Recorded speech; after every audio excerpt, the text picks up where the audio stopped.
Hey, what's up, people? What's up? What's up? What's up? Well, today is another scary night. Scary night, frightening night, however you want to call it. Okay, now let's see over here.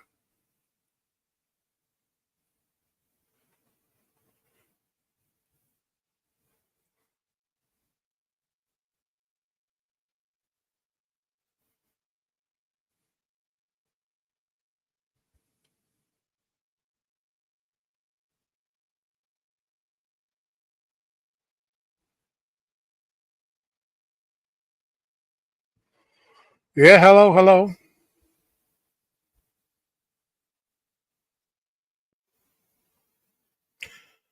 Well, yeah, hello, hello, hello. Let's talk more today about ghosts. Mhm. Today, I'm not going to have no panel, just me telling ghost stories.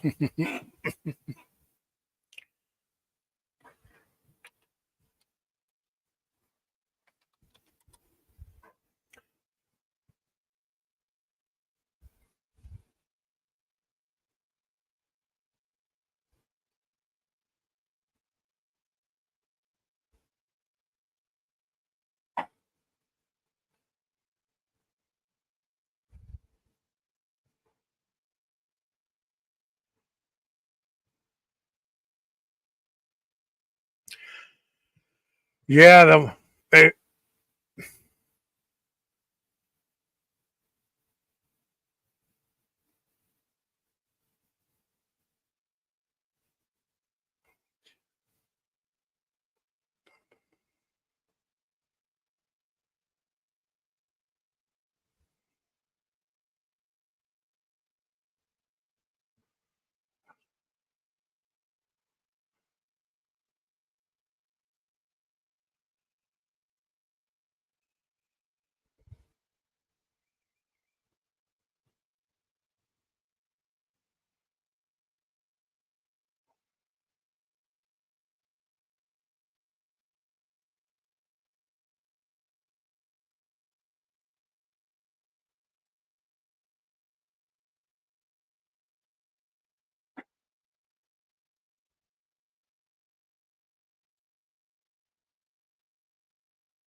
hey, hey. So, what's up now? We're going to talk about the story of La Maglasiwa.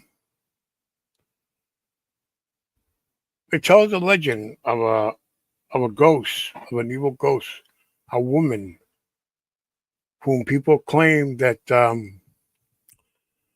only attacks men who are womanizers and drunks.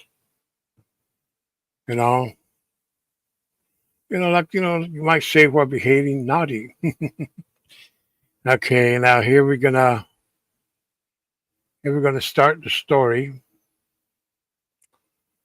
of La Maglasiwa.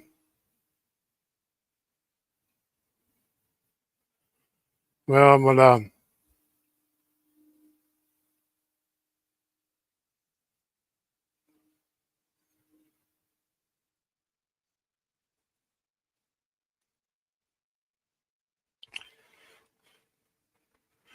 Well, okay, here we go.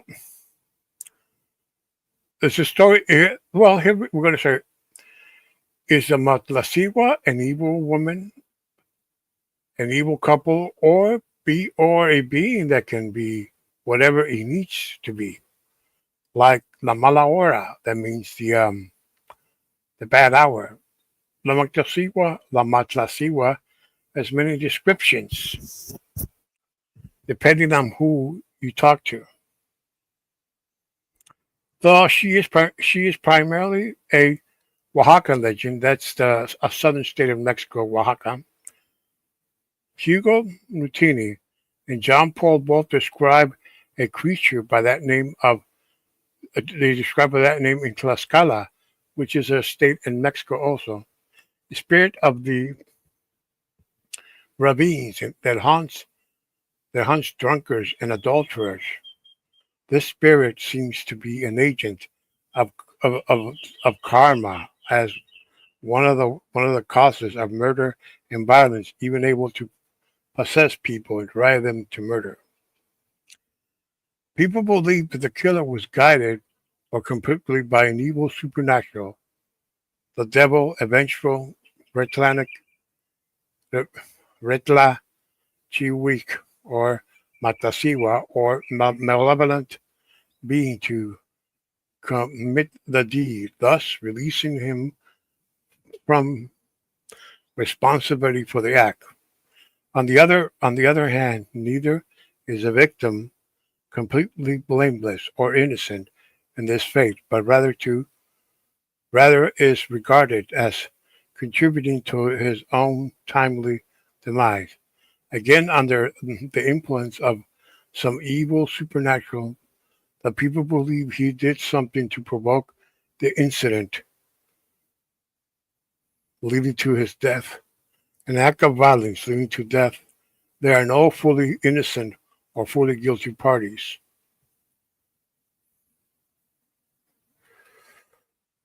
Parties. Notably, okay, in Oaxaca, the state of Oaxaca, several descriptions around Manuel Martinez Gracida, written in 1888, describe La Matasiwa or Gobesiwa as being that it can take the form of a small child or a giant whose destiny is to pervert and hurt its victims towards disappearing like a pair appearing disappearing like a puff of the air. It can also take them to form of a beautiful woman to seduce men. Marcia Trejo Silvia collected several Oaxacan descriptions of being or beings that lures the victims into the jungle, after which they are never seen again. Some say that she is one-footed woman who leaves a tall trail when she drags the victims away. Some say she's a beautiful woman in white who walks the streets at midnight like La Mala Hora when she comes across romantically minded man. She lures him away to his death. Still others say the Matasiwa is a two people, an ordinary looking couple. The man kid the man kidnaps female victims while the woman captures men. You can tell if a course is La Matasiwa because they are blonde and they can chain smoke. And finally, some people say that the Matasiwa is the one being, but it can appear as either a woman or a man, depending on the victim. It takes the form of a victim's beloved to lure the victim into following it. The victim chases the apparition, losing their sense of direction, stumbling through the bushes and brambles until they are completely lost.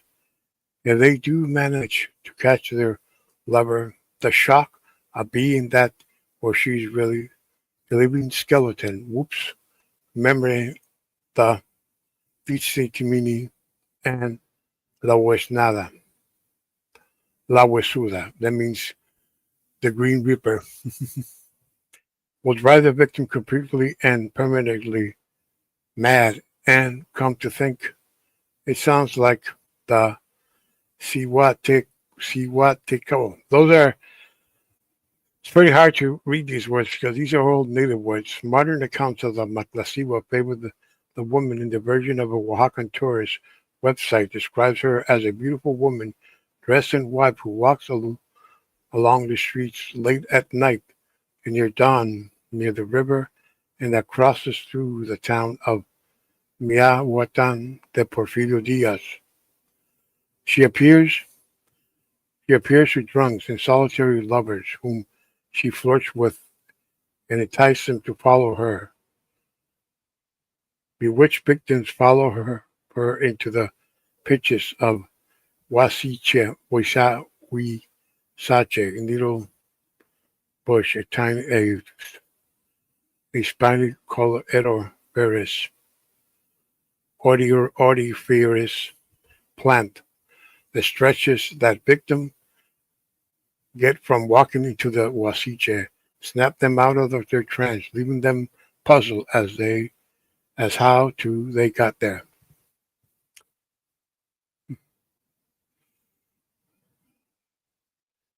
And they can never remind them. Okay, now let's go back. Now let's go back to the legend. Let's go talk more about how this person appears. Starts like this. Well, let me there was okay, here we go. It says right here, once upon a time in the town of Santa Maria Sola de Vega, Oaxaca, there was a young man named Jose Antonio who really liked the ladies. Ugly, pretty, fat, thin, tall, short, single, married, or widow. For Jose Antonio, it was all the same. He was tall, fair, graceful, with a thick, well-trimmed mustache. He liked his women, plentiful, and his mezcal by the bottle. His father was a simple cowherd who, when he saw his son in trouble, he would say to him and his stern voice, someday, Jose Antonio, God will punish you for deceiving women. Look at you. You're never at home. You don't work. And one of these days, you will have a terrible scare. You go out at night and return at dawn. Something will happen to you. Take care, son, and always pray to God to protect you. Yes, Pop, but don't you start on that same old. You should stop making love to the woman. After all, I am a man. And Jose Antonio laughed at his father, then sauntered out of the house, leaving his poor father talking to himself. But then one day Jose Antonio fell in love. He stopped making love to every woman who passed, but he didn't stop his hard drinking style. One night he got drunk and wandered home in the rain at 3 in the morning. On the road home he saw what he thought was his girlfriend dressed in a white dress that showed off her figure, with her long hair loose and falling down past her waist. She smiled and beckoned him to him and followed, never realizing she was the Matlasiwa or the Bandolera, never realizing that until his drunkenness wore off and he saw her true death-like skeletal form. Then he began to scream, but it was too late. The, the bandolera dragged him up the hill, beat him, and scratched him until he was half crazy from pain and terror. The work the workers from a nearby hacienda, frightened by Jose Antonio's scream, ran to their master. The old man recognized the terrified voice behind the screams. Is that bastard Jose Antonio? It sounds like he's being hacked to death by Machete. Quickly, let's go find him. They all went out searching for with lighted torches, is combining the entire plain without finding him. Finally, they climbed the hill. As they climbed, they realized that the screams were coming from a high crag above them that was covered with spiny cactus. Only the bravest of the men dared to scale the steep cliff, and when they reached the peak, they found Jose Antonio completely naked and covered with deep scratches, as if a tiger ranked his entire had raked his entire body with claws. They took him to the back town, the hill, back home to his father. After this experience, Jose Antonio wanted to go out with Jose Antonio no longer wanted to go out with girls, not the ones who tried to flirt with him, not even his beautiful girlfriend. For that, she was really La Matlasiwa in disguise. He told everyone that La Matlasiwa had to face up death, and she told him that she was punishing him for playing with women, and if he kept on with his behavior, she would come back. And at this time, she would take him with her. All right, he screamed like crazy, man, that he saw a woman dressed in white who was calling him to her side to love her. His father didn't do his father didn't know what to do. Seeing his son suffer so badly, finally one night he went out searching. He had to find this evil woman, Matosiwa or not. The full moon lit up the whole plain as he walked the roads, hoping to meet her. He walked until nearly dawn without ever finding her, because the Matosiwa only preys on men who are drunk. Exhausted. Hey, hello, Carla. How are you? Thanks for showing. Thanks for coming, Carla. I'm telling this scary story called Matlasiwa. It's kind of like it's kind of like Llorona, similar to it. Yeah. So his father didn't know. So his father didn't know what to do. Seeing his son suffer so badly, finally one night he went out searching. He had to find this evil woman, Lamatosio or not. The full the full moon lit up the whole plain as he walked. Doro was hoping to meet her. He walked until nearly dawn without ever finding her, because Lamatosiwa only preys on men who are drunk. Exhausted, Jose Antonio's father returned home. On arriving at his house, he saw a woman outside calling to his son, and he fired his gun at her, but the gun jammed. The woman suddenly disappeared, and his gun began to fire, but it was too late. The woman was gone. So Jose Antonio ran like mad for the church and brought back the priest to bless the house and Jose Antonio so that La Montesiva would leave him in peace. And so Jose Antonio slowly recovered with the help of his father and the village priest. And they really feel, yeah, yeah. For this, so she decided. Oh, thank you. So he decided not to. So the man decided to be good for now because he was playing with women. He was uh, he was cheating on his girlfriend with other women. He was acting like an idiot every day. Didn't listen to his father. His father actually told him, "Son, God is going to punish you if you keep doing this." But the son, at first, as we know this in the story, had said, "No, Dad, you're not gonna. You're wrong, Dad." You know that. Well, that's one story. That's really a scary story. Uh, this is one picture. This is one. This is the way she appears. But as when she turns back, it's like seeing the Green Reaper appear to you. Okay, now we're gonna go.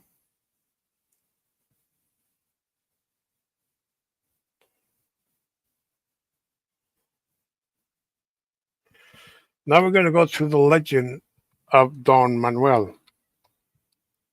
The legend of Don Manuel.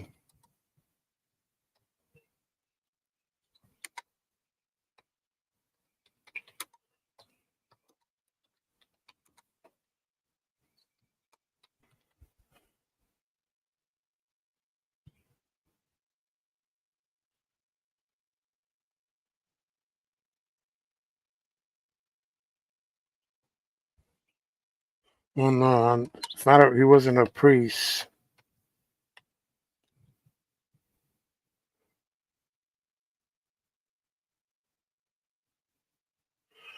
This is a story of Legend of Don Manuel.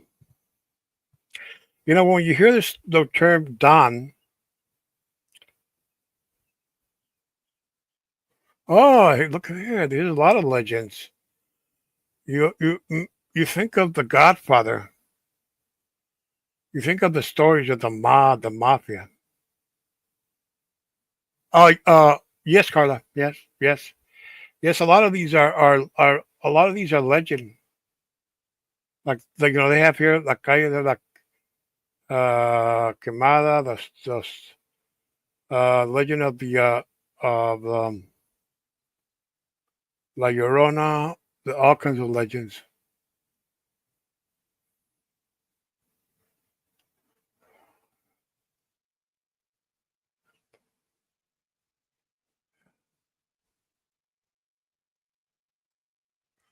Yeah, here's the one. This is the legend I wanna.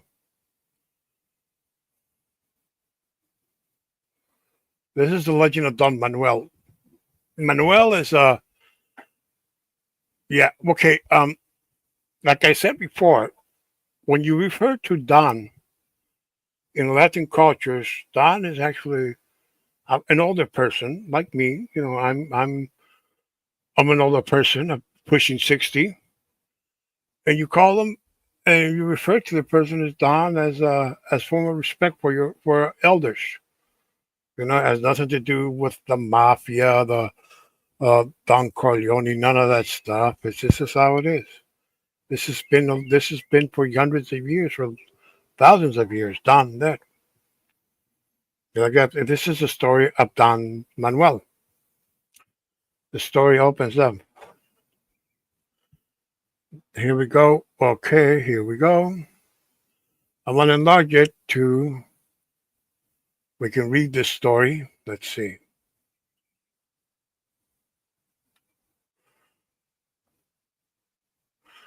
Here's a story of Don Manuel, the legend of Don Manuel. This is out of Mexico City, actually.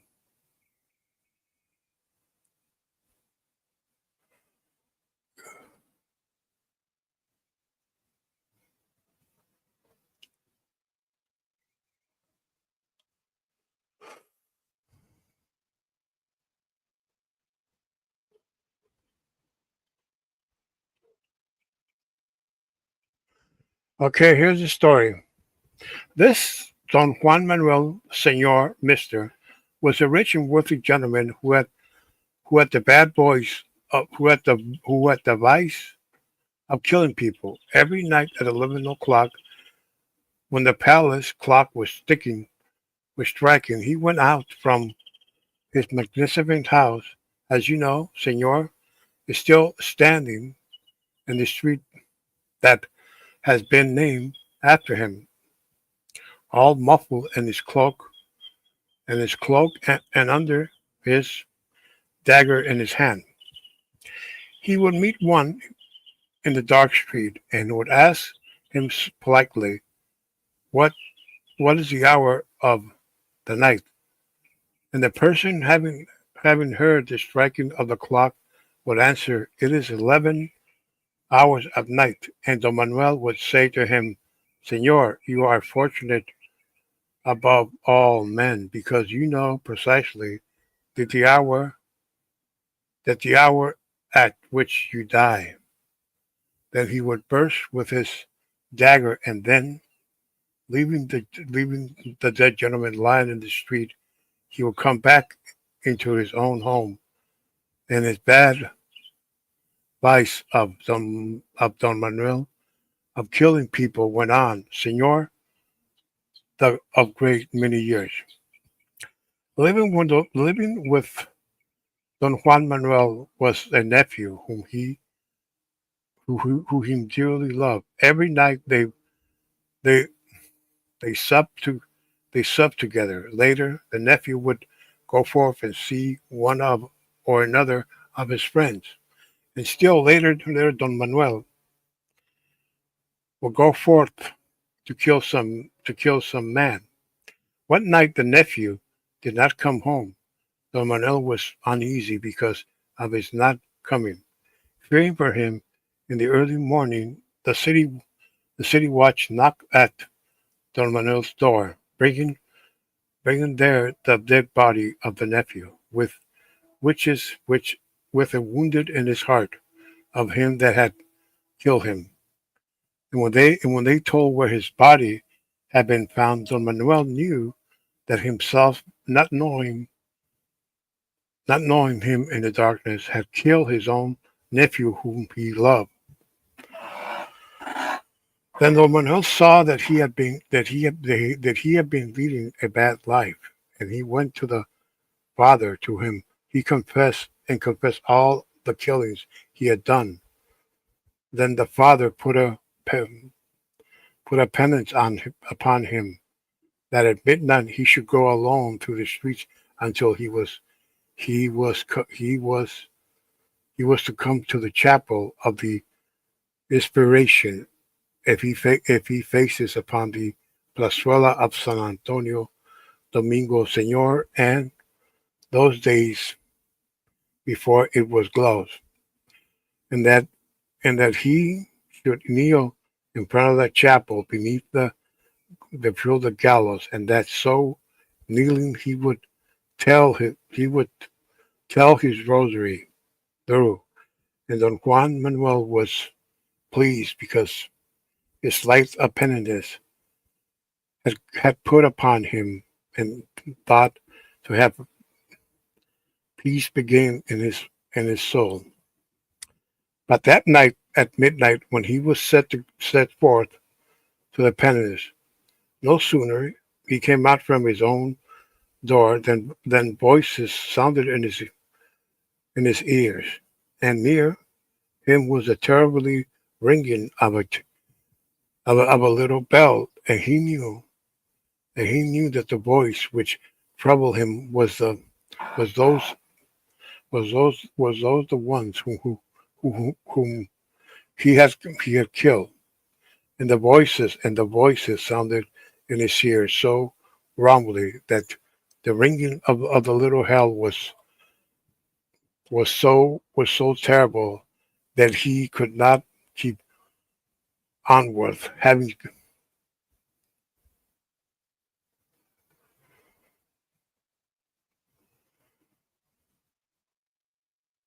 He would not compete onward. Having gone a little way, his stomach was his stomach was tormented by the fear that that was upon him, and he came back again to his own home.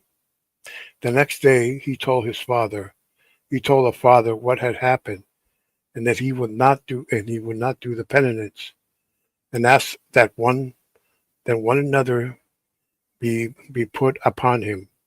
But the father denied him another penitence, and and bade him to which was set for him, or in die his sin, and forever to hell. Then Don Juan Manuel tried again to the penance, and that got a half of the way up to the chapel of the aspiration, and then again turned backwards to his home because of the woeful voices and the terrible ringing of the little bell. And so again he asked that he given another penance, and again it was denied to him again.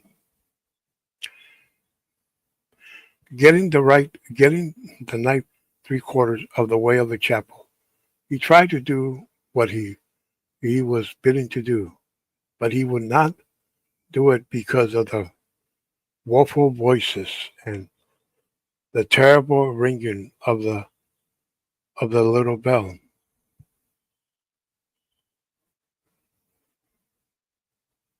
Then he went. Then he went.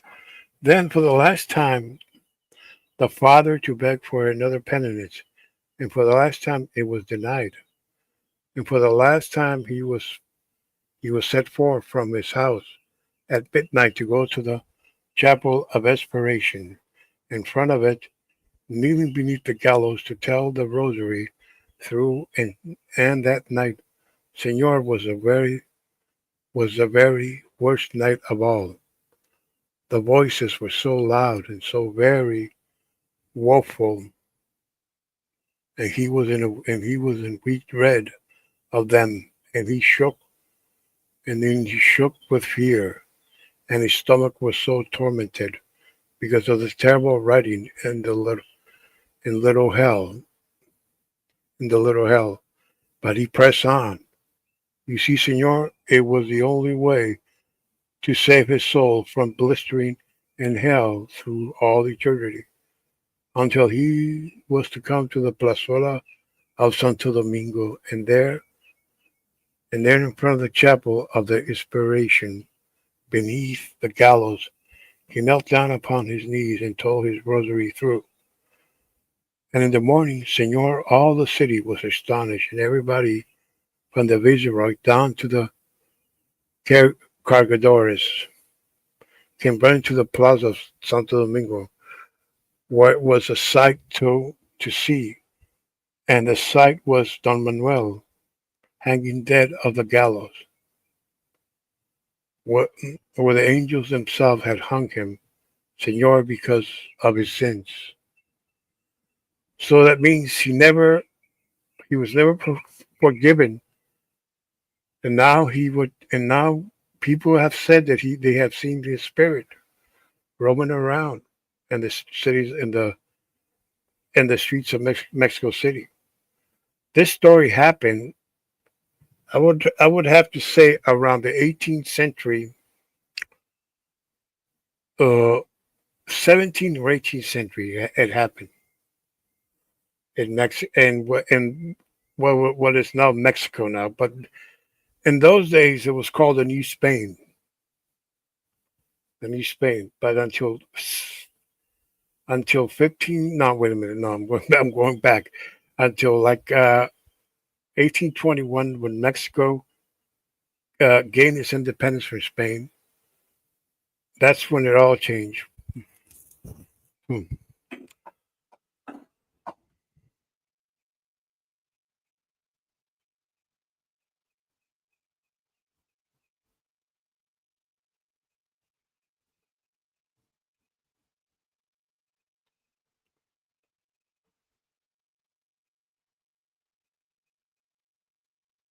Yeah, most of these legends are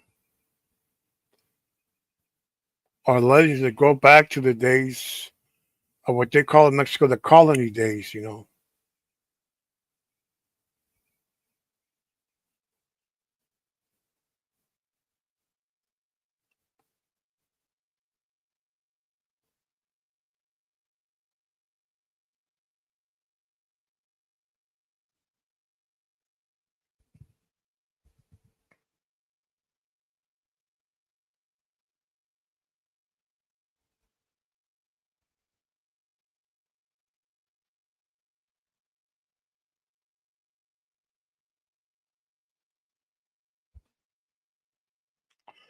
Okay, this is called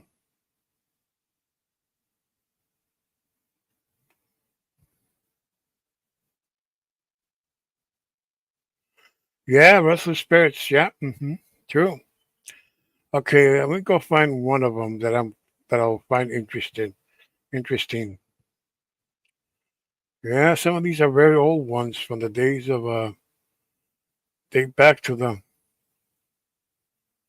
Okay, this is the one that's oh,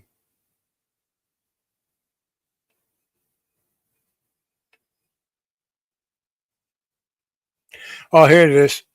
Don Manuel. It happened. It took place during the 17th century. Yeah, 17th century. It happened around 1641.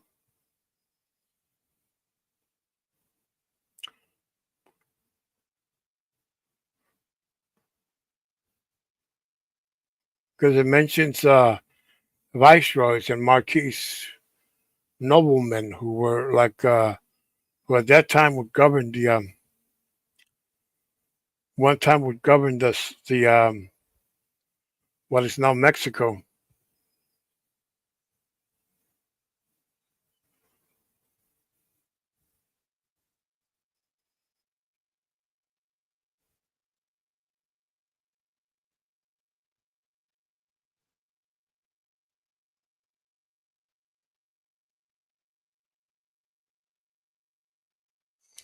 Well, this is the classic one, La Llorona.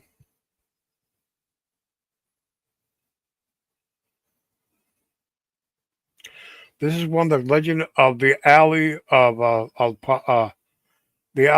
Father Lacuna. That means of a priest, of a maybe an evil priest. Let's see where we're gonna.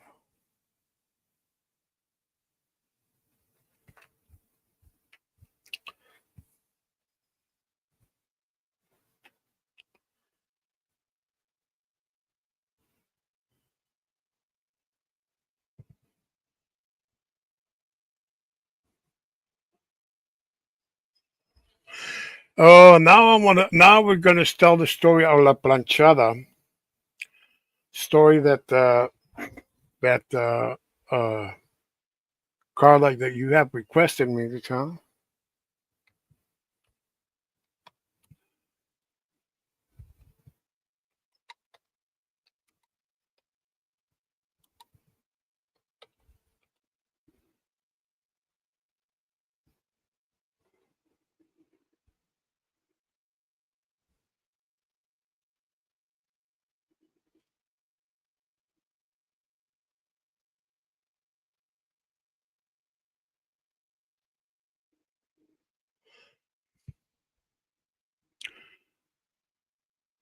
Okay, this is the story of La Planchada, the nurse of Juarez Hospital. This is the legend of her.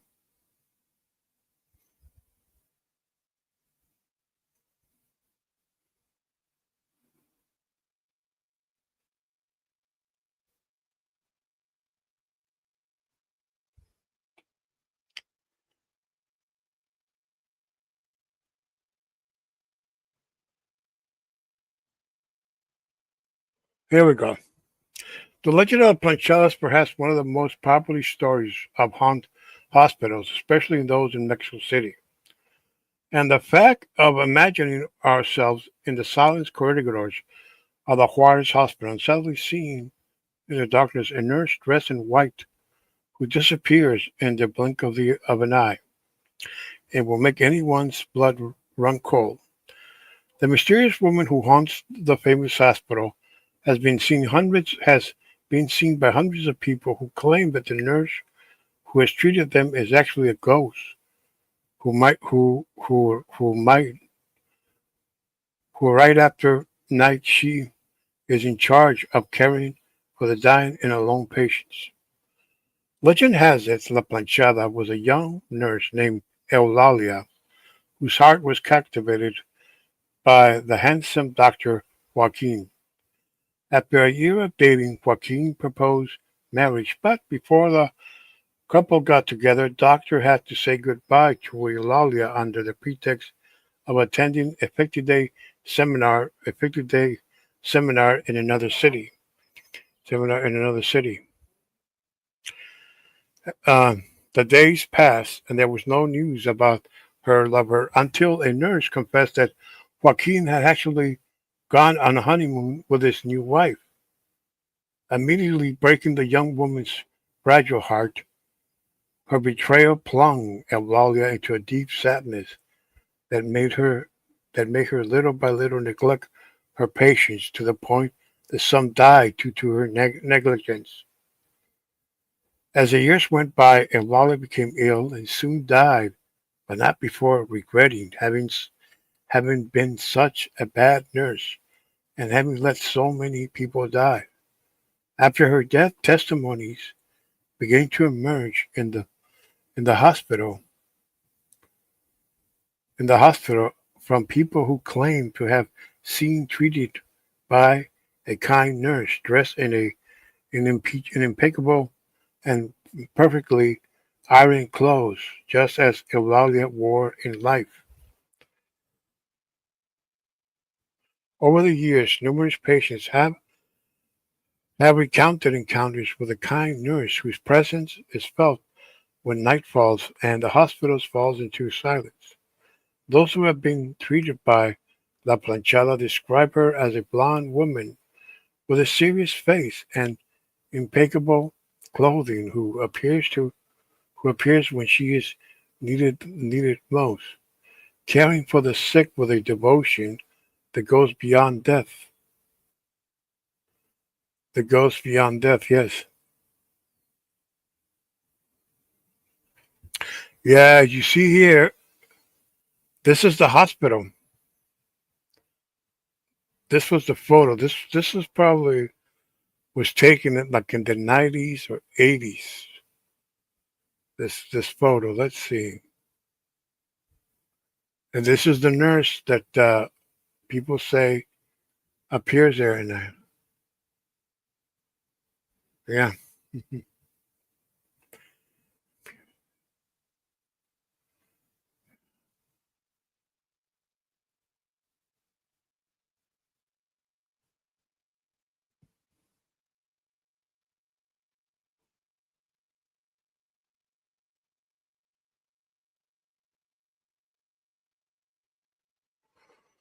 Now here's another legend.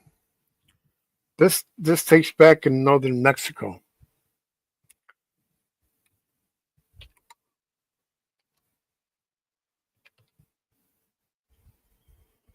This is called a Pascualita. It's a story about a mannequin whom people claim moves and talks. Through the years they claim. The strange story of La Pascualita, the real life corpse, they say it. More than 90 years, many tourists have been intrigued by the gripping mystery of a bridal mannequin dubbed La Pascualita, the corpse bride. After all these corpses have become a popular tourist attraction as macabre stories enthrall many. But dress in bridal wear and exhibited it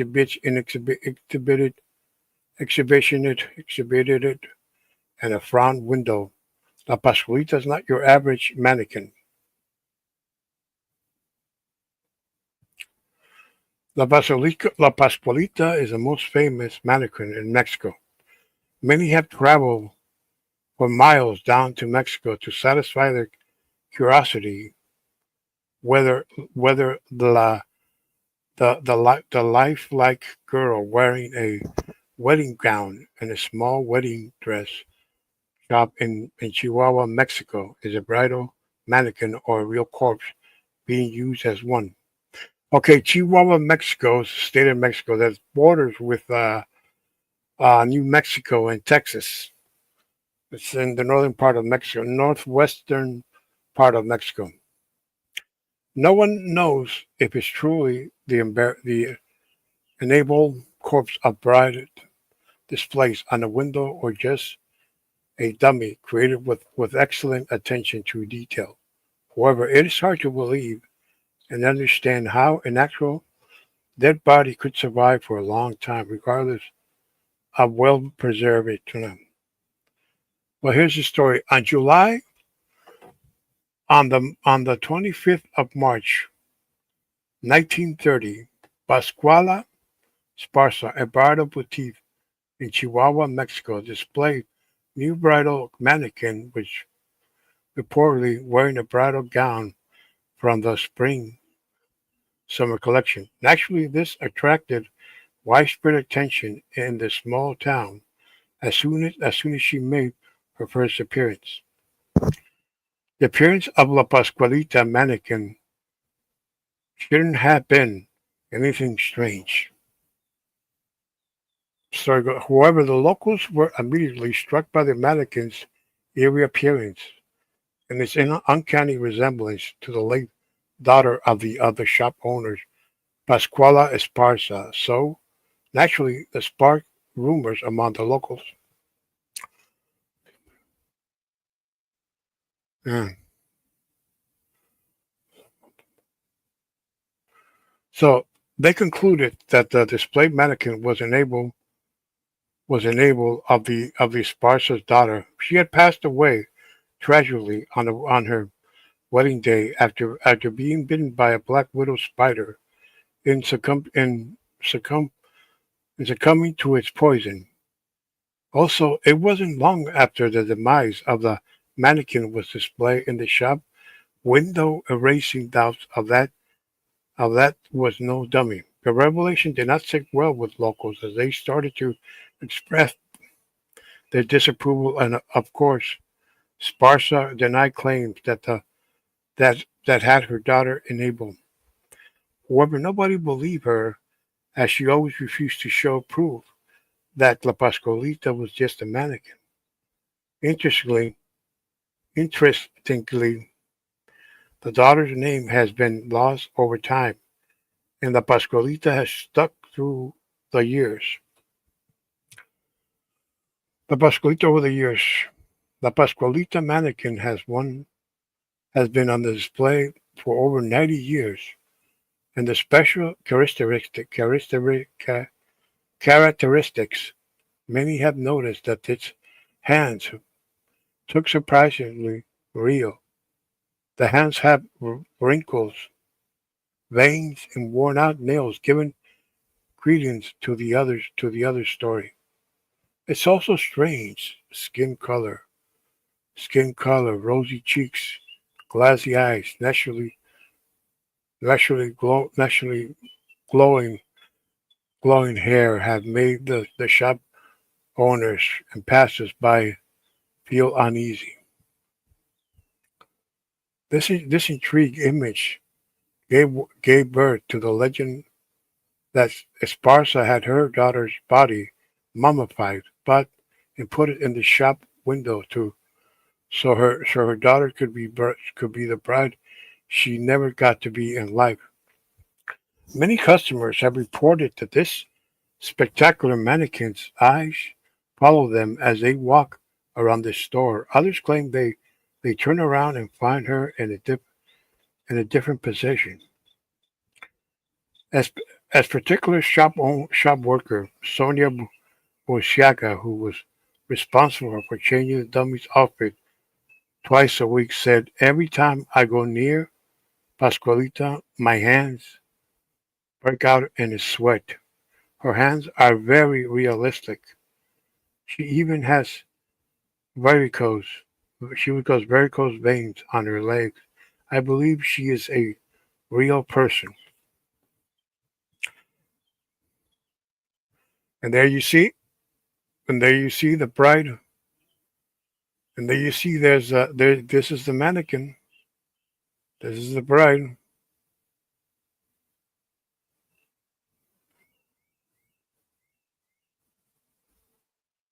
Over the decades, there has been endless debates on genuineness of La Pascualita. Many have voiced their opinions on this strange story, with some supporting the story that is a real person. Others debunking it.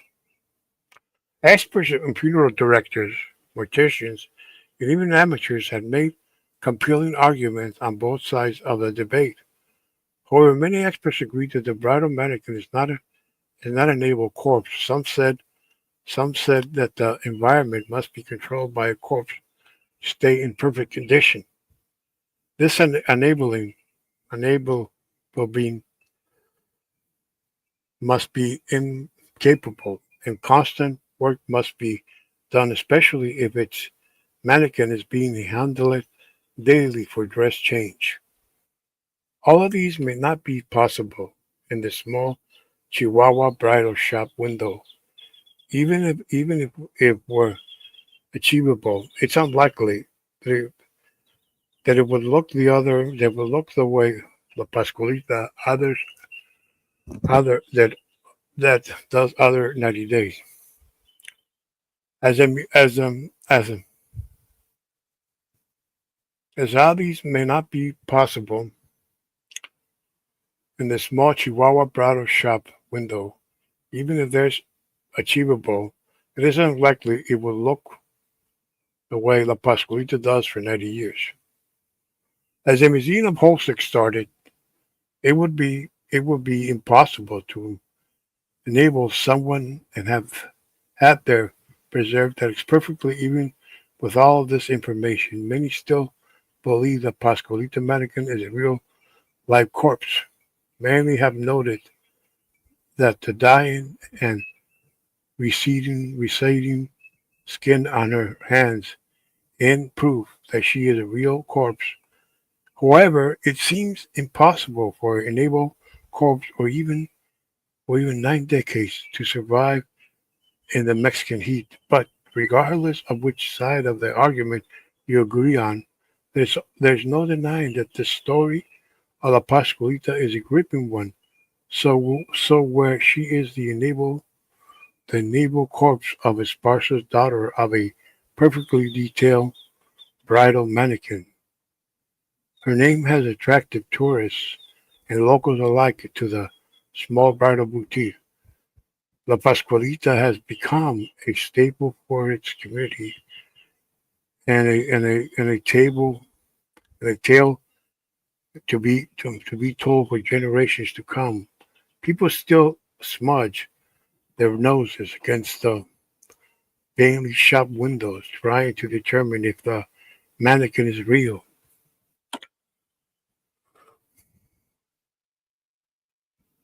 If the mannequin is therefore the question remains: could a Pascuita be in not a York corpse? Sadly, that answer remains elusive. No one will ever know for sure. Where's the Pascualita today? Okay, the Pascualita still sits in the window of the boutique bridal shop in Chihuahua, Mexico. However, it is rumored that she was removed from the window and taken to Mexico City for a display in 2019. Many people claim that the bridal mannequin returned with switch as the currently display looks different from the figure haunted them in the past year. Today, the bridal store known as La Casa Pascualita, the home of La Pascualita, is located in Calle Guadalupe Victoria. That's the street Guadalupe Victoria, 803 in the downtown zone in Chihuahua, Mexico. That's the state of that's in this. So if you ever get to Mexico, see the store for yourself and decide on this genuine of La Pascualita.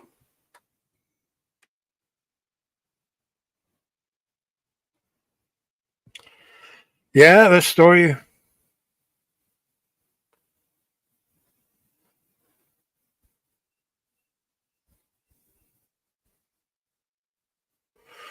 Yeah, that story was really interesting. One of the most newer scary stories surrounding Mexico.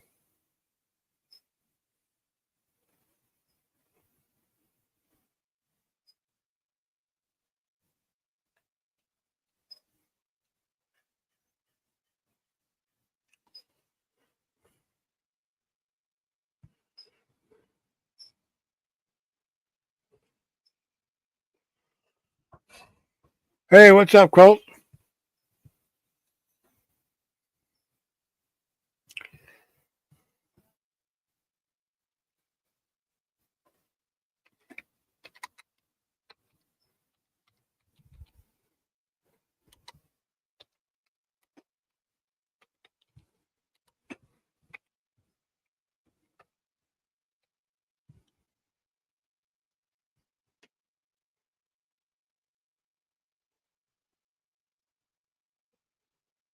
Well, I'm gonna be back. I'll be right back in about a minute. Okay, be right back. Okay.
Yeah, yeah, Carla. The La Pasiva.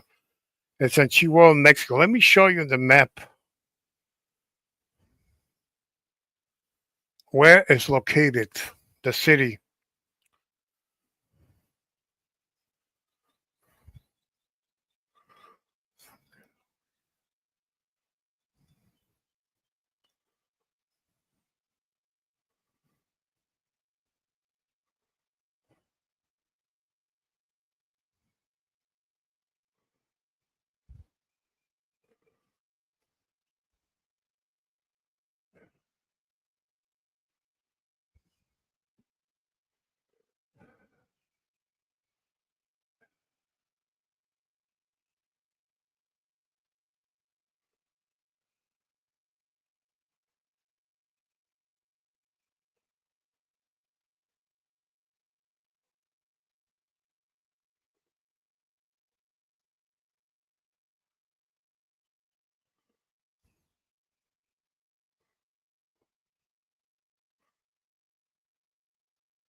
Yeah. Okay. This is the city where the Pascualita lives.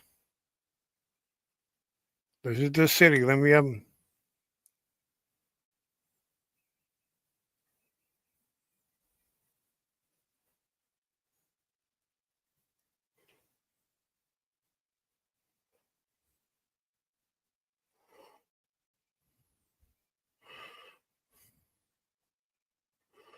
Yeah. This is the city.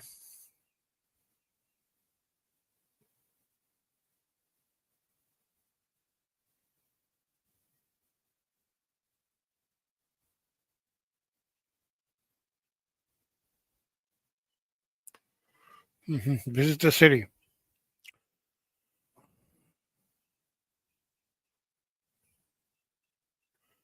Yeah.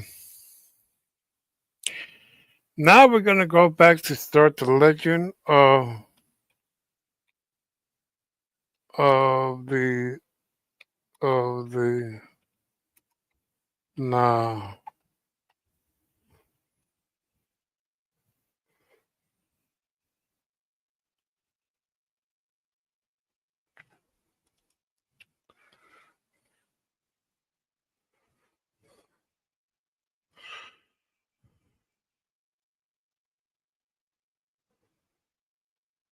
Oh, good night, Carla. Thanks for coming by. Thanks for coming by. I'm gonna have probably a next one on Friday night. The next one on Friday night. Okay, but thanks a lot for coming by. Oh man, those stories were very creepy, huh?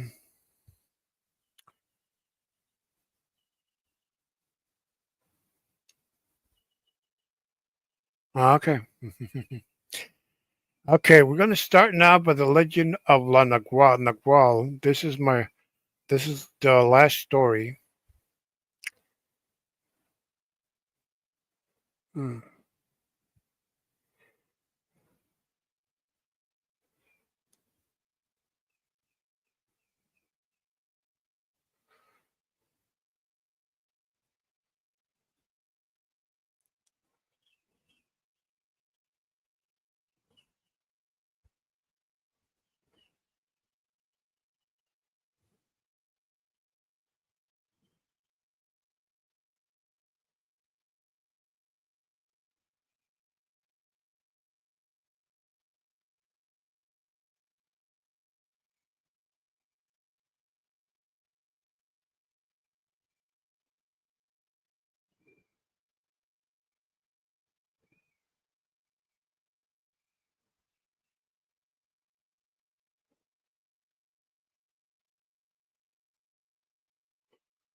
Okay,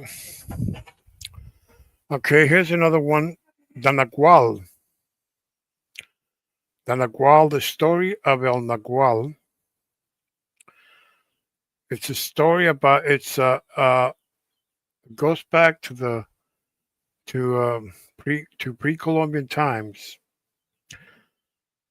When the Aztecs and Mayans, days.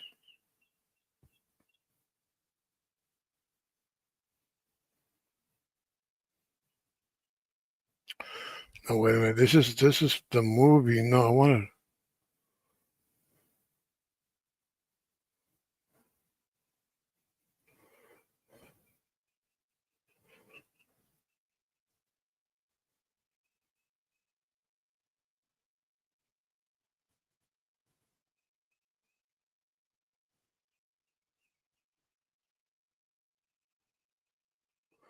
Well, it goes like this.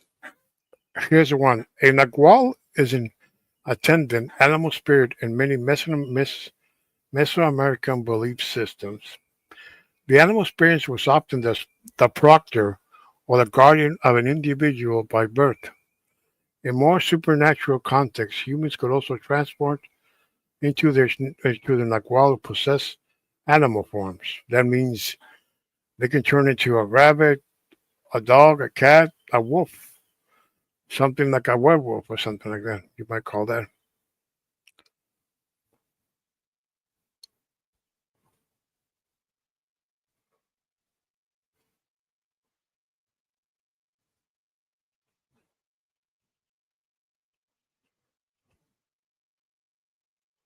Okay, here's the story.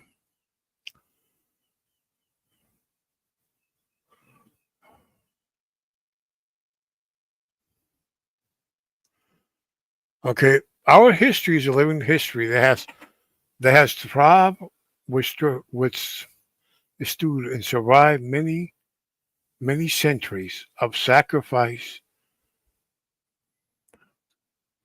Okay, no, sorry, that's a quote from some kind of an author.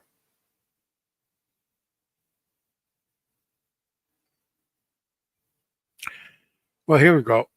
A brush tail, we are given a specific criteria to the smear appearance of an animal spirit. Nagualas are neither positive or negative spirits.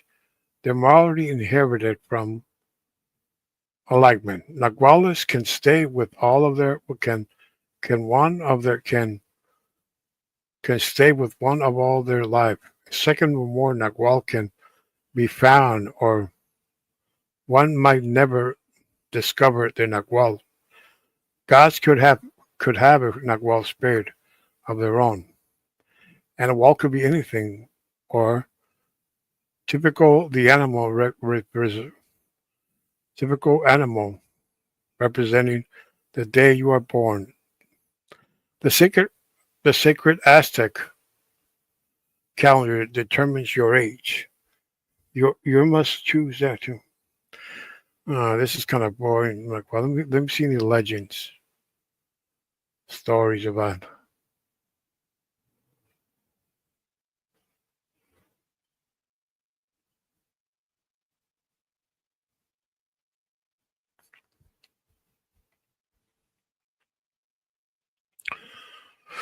Well,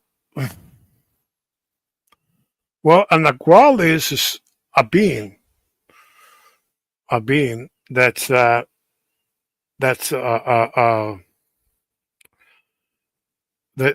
can trans a human, a shaman, a shaman that can transfer him or herself into an animal, whether a cat, a lion, a monkey, or anything, an animal, a dog, and it can attack people.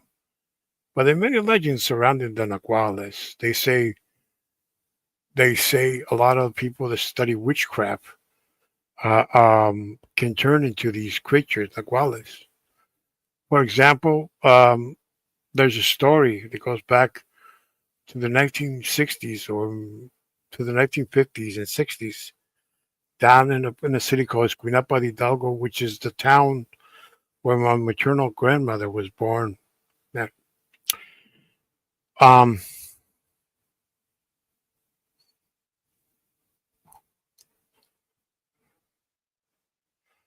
uh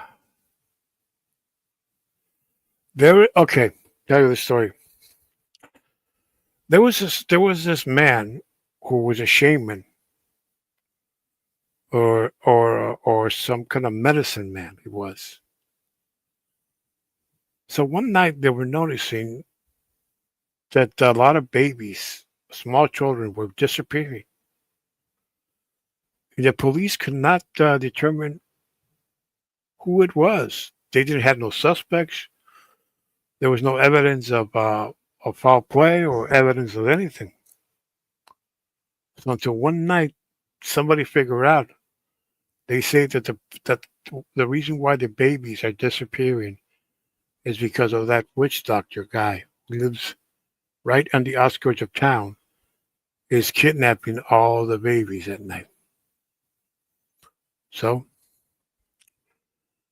so the men in the village decided to form a brigade of men. And one day, when they claim when they saw him, the man had turned into a beast, whether a lion or a werewolf or some kind of creature he had turned into. So the men, when they saw him, they shot they shot him. They shot him, and as he lay dead, he turned back into himself again. And still, legend has it that that this Nagual creature never came back. He never came back. Never came back to haunt the children. Some people claim that he's like a werewolf. That in the dawn of midnight, at night when there's a full moon, he turns into a beast. He goes out killing people at night. That's what people claim. But some people say that he is a shaman that turns into um, something what Native Americans call skinwalker. And like that. Yeah. Yeah, skinwalker.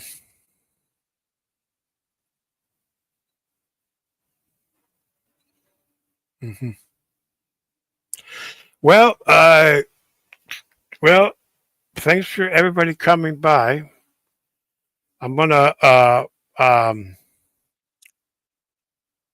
I'm gonna have to go now. And see you all soon. And good night, everybody. And thanks for coming by. And see you all soon. Bye bye.